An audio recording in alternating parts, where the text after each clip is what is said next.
Hello, everybody. How you doing tonight? Hope this finds everyone well. And I have forgotten my hat, so excuse my bald head. That might help a little bit. So, tonight we're going to talk about learning. And we're going to ask the question, are we just dogs that slobber whenever we hear a bell ring? Okay. So, tonight, learning. And for that, I'm going to get another window here. Okay. We know internally what learning is. Okay. We have a good idea. But what does psychology define as learning? Well, they say it's a relatively permanent change in behavior that can be attributed to experience. Okay, it's not an instinct that a person has. It's not something that's born into you. It's something that you have picked up along the way. So, and relatively permanent change means that basically, even if you change your behavior later, you still have been changed by the learning. Okay? So anytime you learn something, you change somewhat, which could be seen as a good thing, right? We have many likes and dislikes, emotional biases, emotional responses, actions that have been learned, okay? We can learn who to hate, learn who to love, like the old song goes. Sometimes learning is good. Okay, it helps you with your life. And sometimes learning is not good. And you learn things that don't help you with your life. Yes, Don, Pavlov right off the bat. Because a lot of our early information of learning, not just memory. Okay, we're talking about memory next week, but learning, learning new habits, learning new skills, things like this. They pretty much started off in the Pavlov area. Okay, so you hear a lot of people talk about two types of conditioning: classical conditioning and operant conditioning. The difference being basically classical conditioning, like Pavlov, his dogs had a biological response. They would slobber.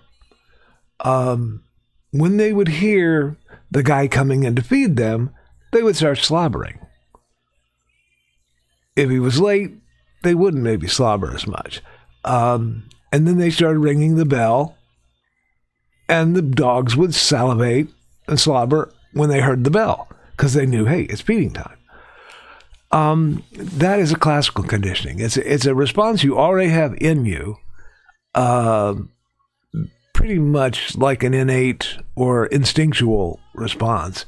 And then we pair it with some artificial stimulus. And so therefore, you can learn to, do this or do that when the bell rings. Operant conditioning is a little more different. Operant conditioning is when you may not have a response that's, natural exactly, but you can learn to do something. So like we can put a chicken in a cage and put a little button there.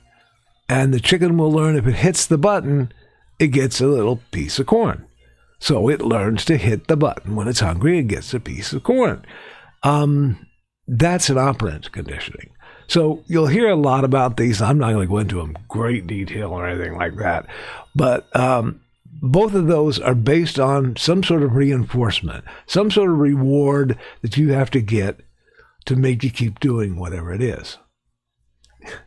In the case of this thing here, well, the reward is you get to talk to your friends, or you get a text message, or you capture a munzie or whatever it is that you do that gives you a reward. Okay, so, and this is kind of a circular reasoning that you'll sometimes hear. They'll call reinforcement is any event that makes it more probability that you'll do that response again. Okay, so we're saying, wait a minute, I thought the reinforcement was what you did to reward the behavior. Yes. But you're saying anything could be a reward. Yeah, pretty much. So it sounds a little circular. It's hard to get your head around. Don't worry about it too much. Leave that up to the psychologist to fight that out. But anyway, we must watch when we're doing a training of somebody or something, some animal. We've got to watch what happens, because sometimes reinforcements we don't want to get in will get in and mess up your experiment. When we had our last batch of, it was even before that. I think when we had our first cat, she liked her hairball medicine. And I would get her to get up on the chair and lick it off my finger, so I wouldn't have to bend over and wait until she licked it off my finger. So she would get up on the chair. And then eventually she would put her paws up on the top of the chair. So she'd be standing on the chair with her paws up on the back of the chair. And I would give her the medicine. And Donna walked by one day and says, "Who's training who here?" And I had to think, yeah, because from her point of view, every time I do this, Dad gives me the treat, which is the salmon-flavored hairball medicine. Yeah, I was getting rewarded by not having to bend over and, being able to give the medicine to the cat every night. But she was also, we were training each other. So, yeah. Sometimes reinforcement works for you and against you at the same time. So, yeah, like I say, don't worry too much about that kind of stuff unless you're going to go into a psychology class. And if you are, I could give you all kinds of information about conditioning on those sort of things.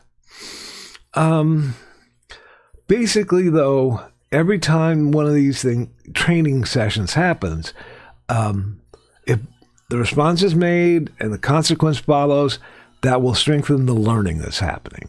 Okay?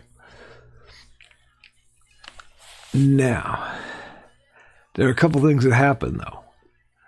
Sometimes generalization occurs, and that means that if it's a similar stimulus, maybe it's not a bell, but it's a tone that rings, the dogs start slobbering.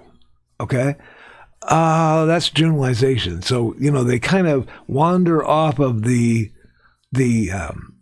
stimulus you wanted to give them, and they'll take any stimulus. It's like, okay. Discrimination is learning to tell the stimulus apart. So if you have things going on at the same time, if you can teach, while that's going on, I'm not going to reward you, but while this is going on, I will reward you, that will help in the discrimination of the stimuli. Okay? Like if I say, called somebody by name in a loud voice, and I call their middle name maybe, that would be a stimulus to people. But it would be discrimination. It would only be the one person that would hopefully jump if I did that, okay? I'm not going to do it tonight. In my classroom, I would. If I knew somebody's middle name, I would call their first and middle name, and we could all see the response. Extinction happens. Extinction is when we're trying to kill off. Okay, don't do that anymore. Don't do that anymore, please. We have to have the response and the stimulus stop being seen together. Okay, so we'll ring the bell at some odd time. Dog slobbers, no food. What? What's going on here? we can eventually extinguish that. That's useful in habits. If every time that I sit down at the computer, I have to light up a cigar, I'm associating the two together. And so I should probably not smoke while I'm on the computer. And that would extinguish that. I don't want to, but I mean, if I wanted to, I could extinguish that habit that way, okay? By not pairing those things together anymore. Okay? This can sometimes be used usefully in phobia treatments. Where a person has an intense or unrealistic fear of a specific object or stimulus, situation, we can sometimes use operant conditioning to lessen that. I don't like doing that, and that's not my preferred way of doing that, but you could do it. Okay? Let's see if anybody has any questions here. Like getting a paycheck once a week motivates you to keep going to work.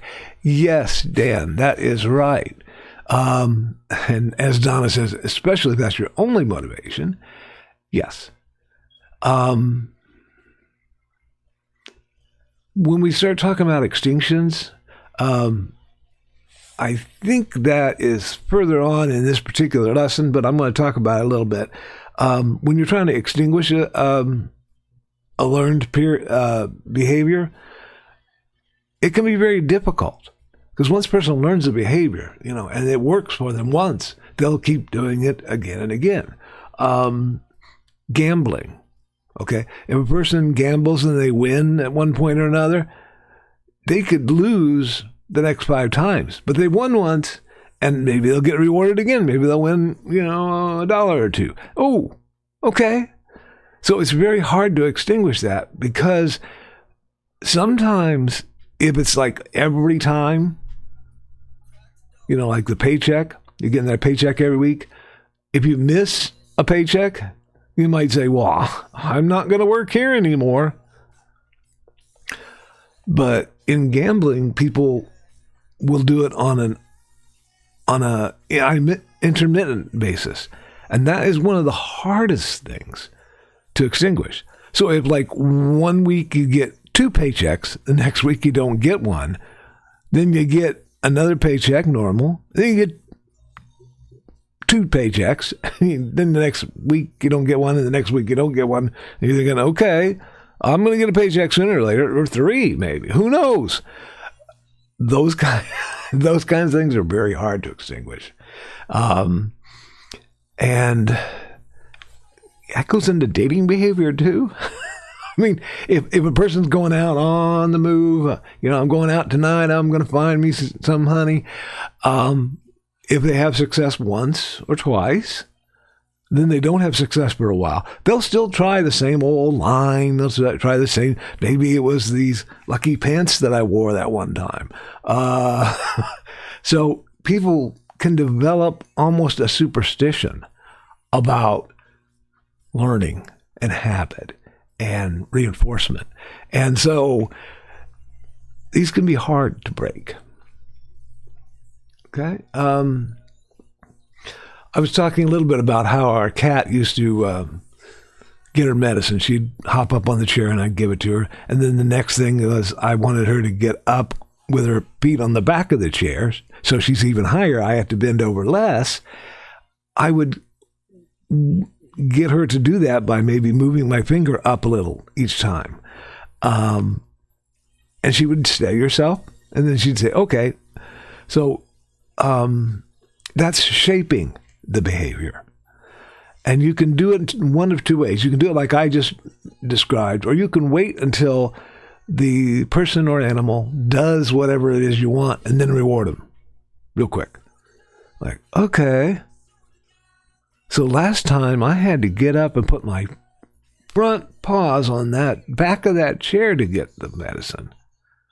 If I'm on my salmon treat, I better do that tomorrow night. And so you can shape it that way.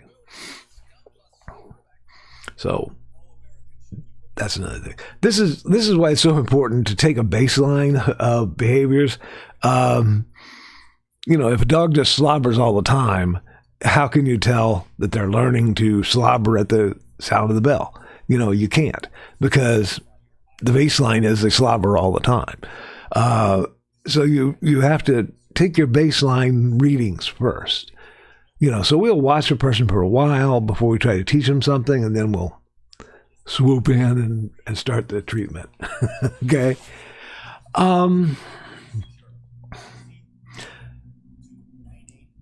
You'll also see sometimes bad behavior, what you consider bad behavior.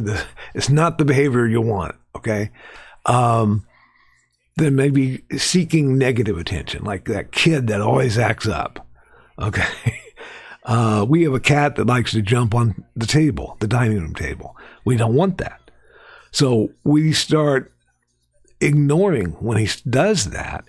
And then when he jumps down because he gets bored, we go, oh, good boy. We're rewarding the good. We're catching him while he's being good. Sometimes he's getting up on a chair to get up on the table, and I'll say, oh, good boy. And as soon as he gets up on the table, just ignore him. Mark Gold was a worker that worked with folks with severe mental handicaps, and he called that the catch them being good, or catch them while they're good. And I've tried to follow that sometimes. Sometimes it does not work. Sometimes you have to do something else, which is a punishment. Punishment will stop a response. Will. You'll hear two terms in psychology that also get confusing. Positive reinforcement. Okay, you do the thing, you get the reward. Boom. Nice. That's positive reinforcement. We're upping the behavior.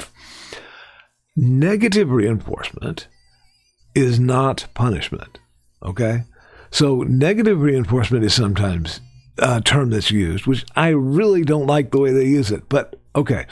Because it is confusing. People think, oh, that means punishment, right? No. Negative reinforcement is when you have some annoying, constant irritant, okay? And if they do the behavior, you take it away. So like if I like on the perception thing, if I played that high-pitched whine that I played that night, and I played that until somebody did something I want them to do, and then I shut it off, they'll go, oh, okay, next time I want that noise off, I have to do this. Okay? Fortunately, we're thinking people, and we figure these things out pretty quickly. Animals might take a little more training than that to get the message, but,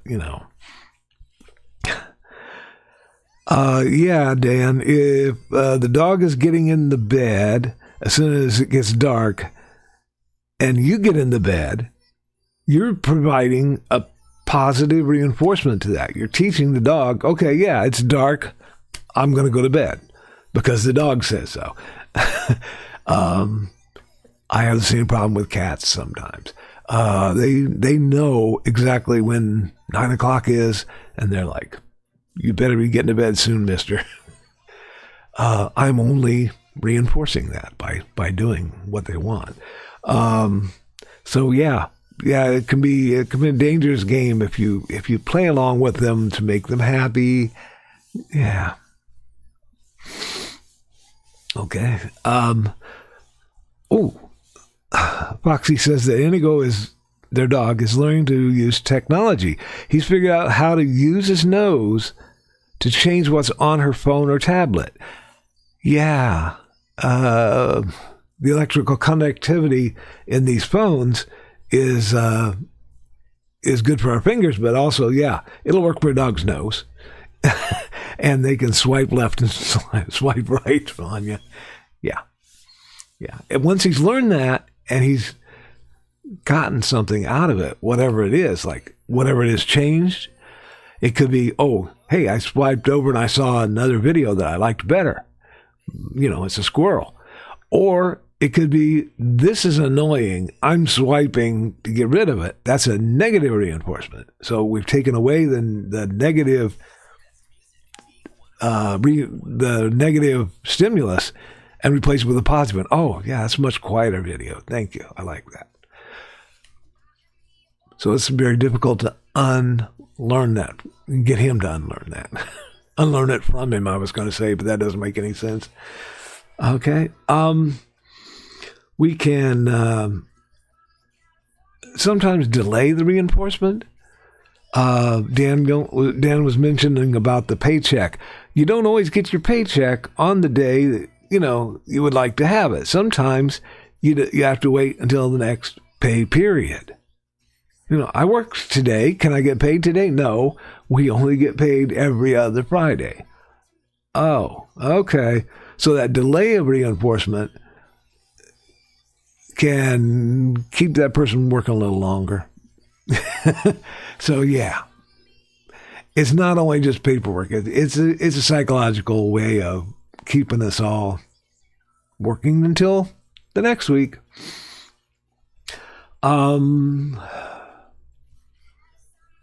If you want someone to learn something, or you want to learn something that is more complex, you can chain behaviors together. So like, okay, I want to drink more water. So if, I sit down at the computer, I have some water, good. Well, maybe I should have some protein too. So if I have a snack here, and so I get used to, okay, I'll have some water and I'll have a snack. I'm chaining those two behaviors together. So if I sit down, I don't have a snack. Oh, I better go get one, because what am I going to have with my water? That's a chaining that people can do. Unfortunate learning sometimes happens. Like I say, the dog learns, hey, I can work your tablet. But in people, it happens too. A lot of superstitious behavior is learned through these kinds of things. So,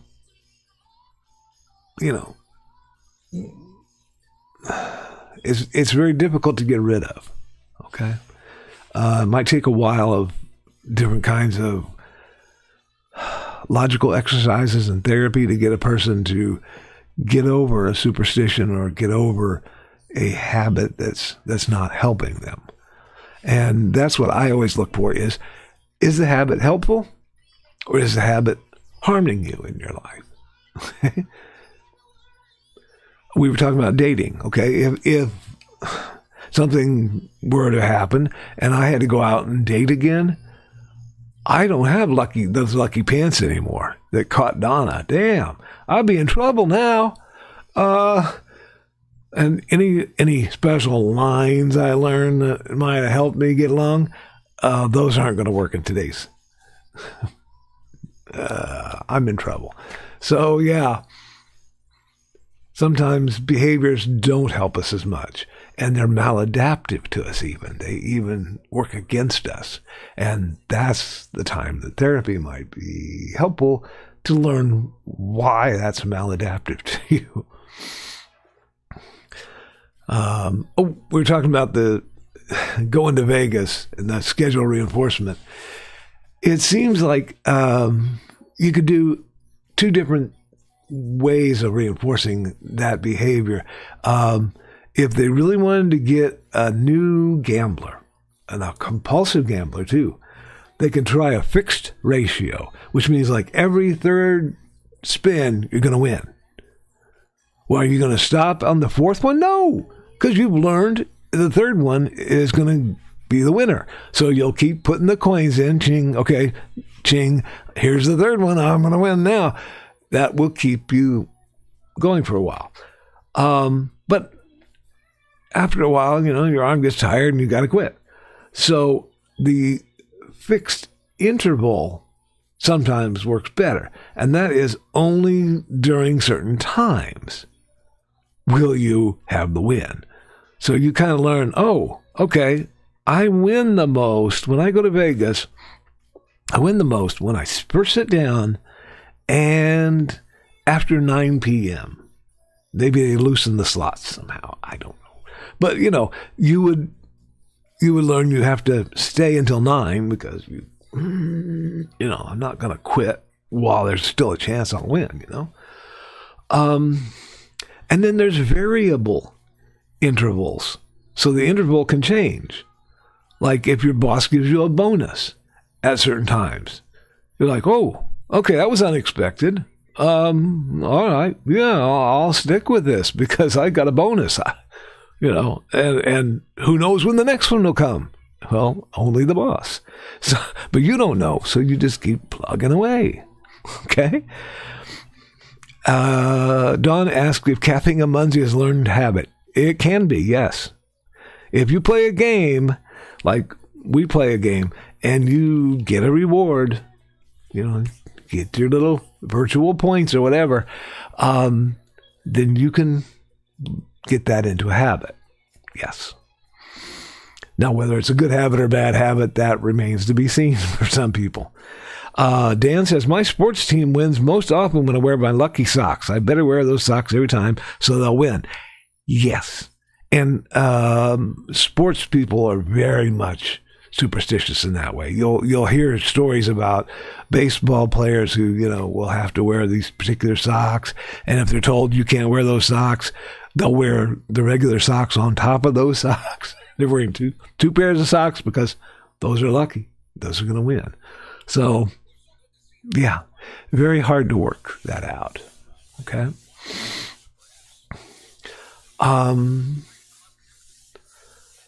Punishment is going to depend on a lot of things. Okay. Punishment depends on the intensity of the punishment. Is it going to work? Is it going to be strong enough? Like, no, naughty kitty. That's not going to work. Okay. The timing, it has to be immediate. Okay. It has to be right when they do it because, humans, you can say, when your father gets home, you're going to get whipped because you did this. And you're like, oh, okay, I can reason that out. Animals don't reason that out. So they will have to have the immediate punishment. It has to be consistent. You can't just do it willy-nilly. You have to do it every time. Because any animal will learn, okay, this may not be the time I get whipped. I was in a laundromat one time, and there was this kid that was like acting up, and he was in the safe in public theory, is what I call it. Basically, his mom kept saying, John, sit down. Sit down, John, I'm going to whip you. John, sit down, I'm going to whip you. John, sit down. I'm going to whip you, John. She never did. And so John learned, hey, if I'm in public, I can act all as bad as I want because she won't hit me in public. Yeah. Now, punishment will never teach a new behavior, okay? You can't say, push that button or I'll whop you. It might work with humans, but it will never work with animals. So punishment is only good for extinguishing a behavior. So. Oh, yes, Dan, I was talking about that. When you use your full name, you're in trouble. Parents have learned that off their parents. And so, wow, how's that for learning, huh? It's funny, too, because, you'll be, as a kid, you'll say, I'm never going to tell my kid that. My father would say, well, stop doing that. Why? Because I told you to. Well, I heard myself say that one time. I'm like, oh, wow. Okay. when all your reasoning fails with the kid, you just say, what would Dad do? Oh, yeah, because I said so. So, yeah, you pull that out of the file. Yeah. We all have learning. Some good, some bad. Okay. Let's see here. Okay, now that's conditioning. That works good for simple behaviors. But for more robust behaviors, things that we want a person to figure out maybe and help with their own learning, we can use modeling. So, if somebody doesn't know how to bowl, you can say, here, watch me. I'm going to do it very slowly. See how I stick my fingers in the holes in the ball, okay? And watch what I do. Watch my steps this time, okay? The next time, watch how I swing the ball back with this step. Watch how I roll the ball. Doesn't always work for you. I was trying to help somebody learn how to bowl, and I was going to model the behavior for him. I said, here, watch how I do it.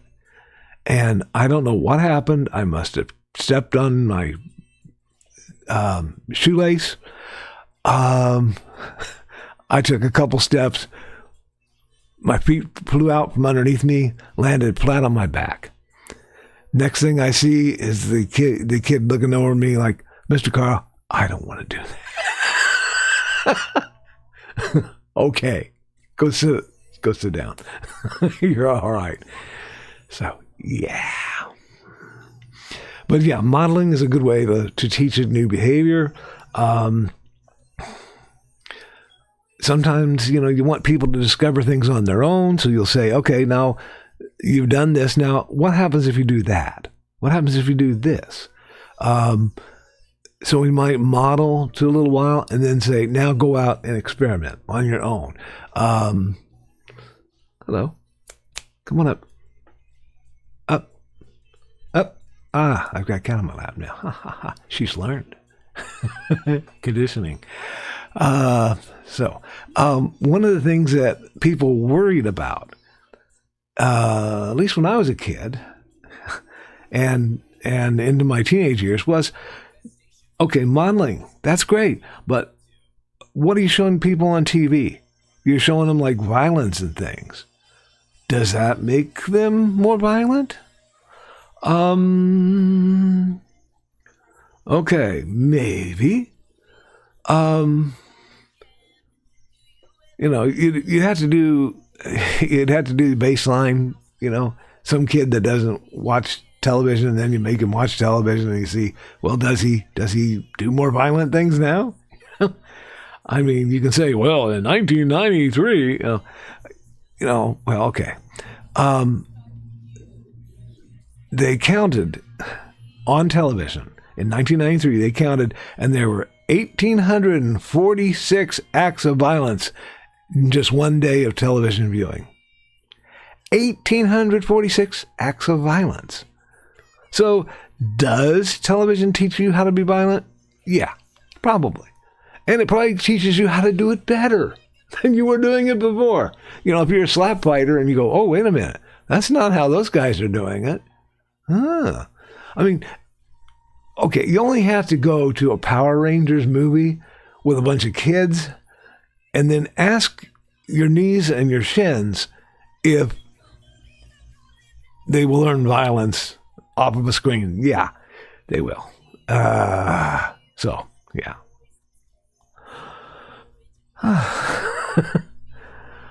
Okay. That was an easy one. That was all I had for learning tonight. I will leave it up to you guys. If you want me to go into memory tonight, I'll start some of that. But if you want to get out of class early, so to speak, just let me know in the chat. Oh, Foxy, you've gotten in a lot of trouble for not taking notes properly. Okay, yeah. And as Dan says, the only thing you learn is not to get caught. If you're not shown how to take notes, then how are you supposed to learn? It's not something that comes automatically to human beings to take notes. That's a poor teacher if that's the case, You really need to be shown.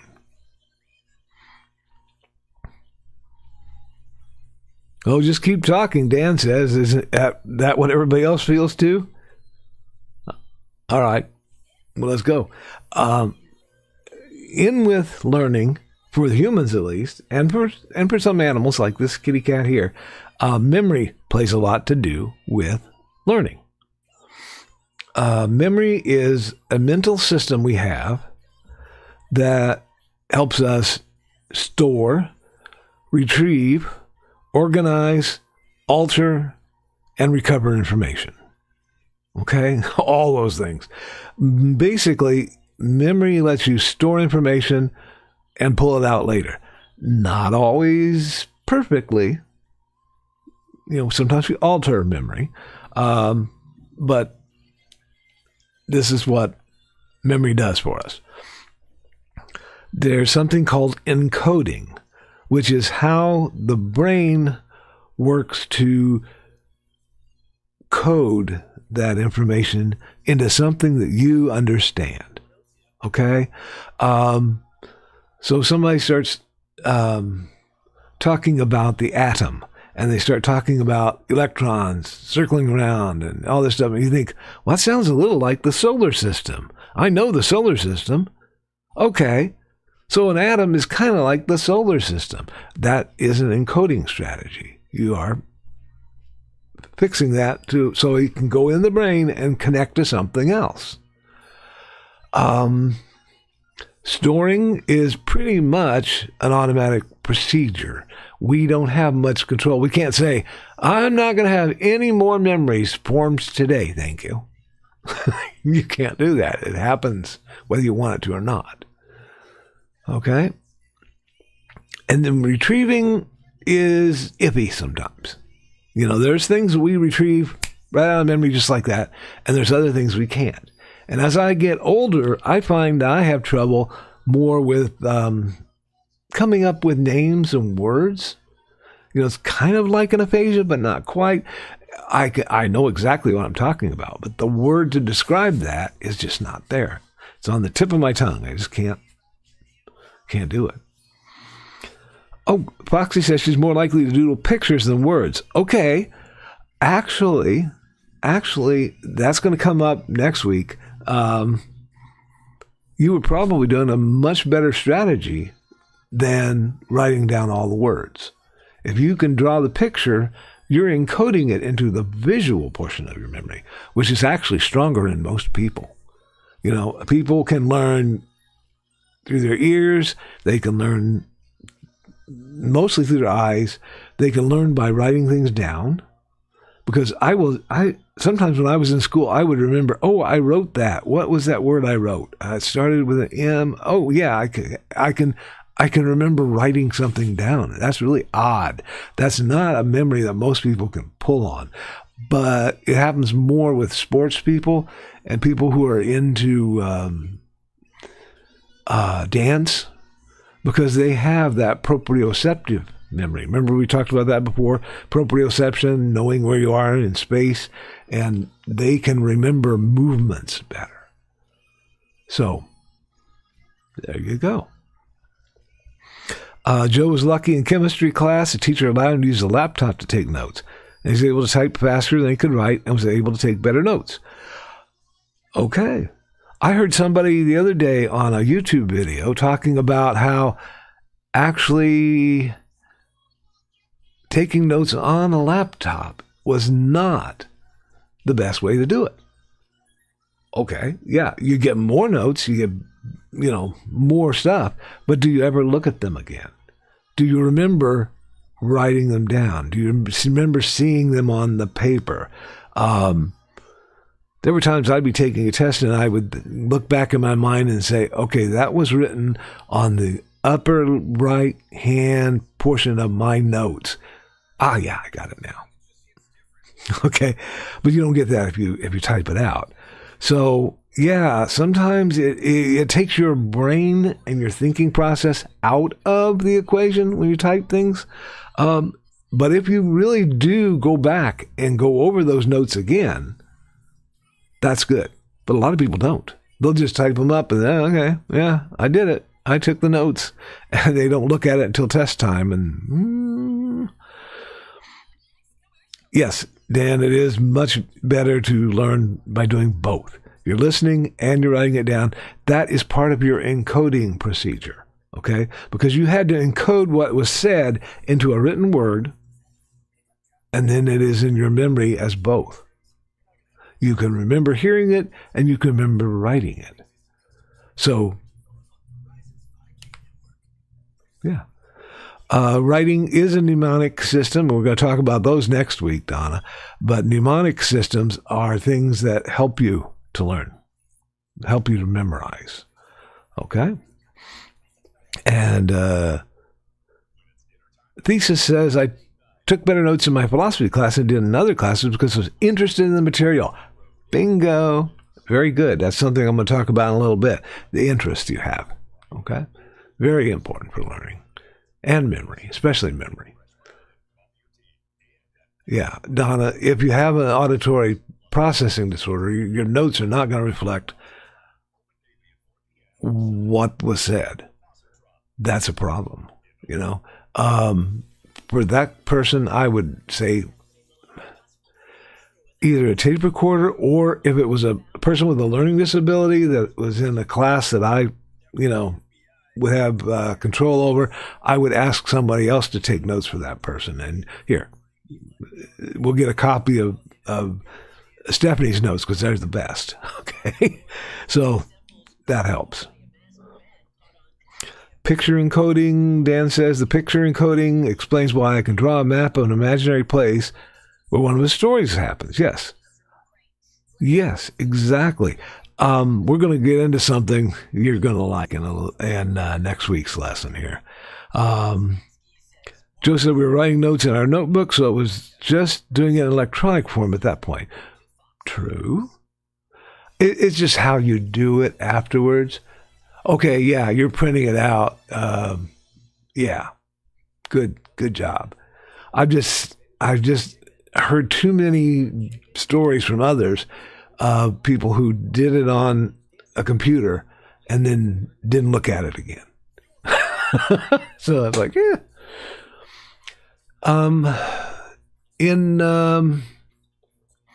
In memory, there's two different things we got to look at: recall and recognition. Recall is somebody says, what is the capital of Montana? And you say, Boise. Okay, good. Recognition is I look at that person's face and go, that's Clarence. I recognize him. So recognition is easier because you're given a clue. Here's the face. Recall can be much harder. There are three types of memory. First is a sensory memory. You hear your name mentioned. You're like, whoa, what? And you might be able to remember back a couple seconds before your name was mentioned. Like if you're in a conversation with somebody and you hear another conversation and your name's mentioned, you might be saying, well, they were talking about me. And you might be able to remember a few seconds before that, a few seconds after that. But the sensory memories don't last very long, okay? And when we're trying to learn something on purpose, we have to make sure that sensory memory stays with us, okay? So that's why we're reviewing those notes later. I don't know. Boise's Montana. I'm sorry, I said Idaho, didn't I? So you can tell, yeah, it's been a while for me. So sensory memory is a very short couple seconds. Short-term memory is where we want to put those informations. So we want to take that sensory memory, we want to put it in our short-term memory. Your short-term memory can last you about 5 minutes or so. It's a short term. So if somebody says, here's this phone number, and you're going, oh, okay, and you repeat it to yourself a couple times, you've taken it from sensory into short term.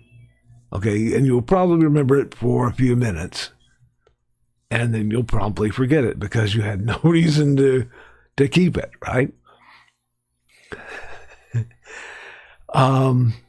Long-term memory, of course, is the goal you want for things. Long-term memory can be anything from a couple hours, okay? If you're cramming before the exam and you're thinking, I just need to know this information. I don't use this particular stuff. It's not important to me like philosophy is. So I'm just going to learn it for the test and then boom, drop it. So you could remember something for a couple hours. Or you can have something in long-term memory for the rest of your life.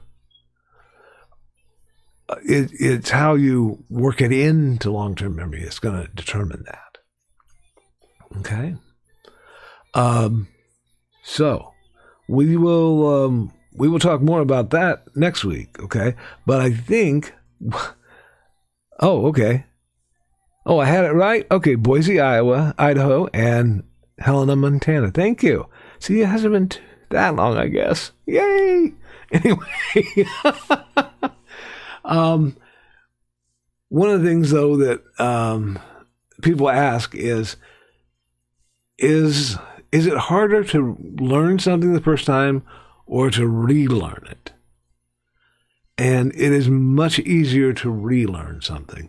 It might not feel like it at the time, but the studies that have been done show that learning something for the first time can take a long time. Relearning something it may feel just as painful, but it will take a lot shorter time to relearn something. Because, okay, yeah, I remember that now. Okay, all right, I got it, So relearning something could be much easier. There can also be a transfer of learning. I learned to play the piano as a kid. And then we got an organ. Well, I was able to transfer the knowledge that I learned there to the organ. Okay, that's easy, Carl. Well, I learned to read music by playing the saxophone. And I was able to transfer that to playing the organ because reading music stays the same. An A is an A on the staff. A middle C is a middle C. It doesn't change. Okay, I might have to finger different instruments to get there, but yeah, it works. There is a transfer of learning, kind of like I was talking about generalization in the stimulus. Well, yeah, this works the same way. Okay. One of the problems we have with memory is confabulation. Confabulation is not lying. It's mixing up your facts. Okay. We were like, what state is that in? So, yeah. Sometimes people will remember things and they don't remember them quite correctly. And this is great at family reunions because you'll be telling a story and somebody says, it didn't happen that way. I'm like, yes, it did. No, it didn't. And they tell their version of the story. And a third person comes up and says, you're both wrong. We store memories, and sometimes those memories get mixed up with other memories, and, So confabulation is when you get a couple memories mixed up together, and they're not quite exactly what happened, or you think they are, because you remember it, but somebody else remembers it a different way. It's hard to tell who, unless we have videotape. We go back to it and say, okay, let's look at the tape, kids. And still, some people will insist, that's not the way I remembered it. Okay. Okay, I think that's about all I want to mess up your minds with tonight. We'll continue this next week, and we'll go into some more fun stuff in memory, okay? But let's look at our comments here just to be sure. What about unlearning something you found out was wrong? Oh, that can be difficult. Especially harder, to me anyway, is unlearning a movement you've learned. So if you learned how to dance a particular way, and somebody else comes along and says, no, don't dance that way. Oh my God. Do it this way. And you have to do another movement, or they say, if you're going to hit the ball, hit the ball up like this, and you're going, "Oh, that's not the way I learned it," and you keep doing the old one because you learned it so well. And unlearning something can be very difficult. And it takes all of the cognitive abilities you have many times to get over learning something the wrong way. So, yes. So, yeah. Okay, everybody. I'm going to let y'all go tonight, and we'll see you next week. We'll talk more about memory, and I'm going to give you a few tips on memory that come out of that book. Okay. Bye-bye, everybody. See you later.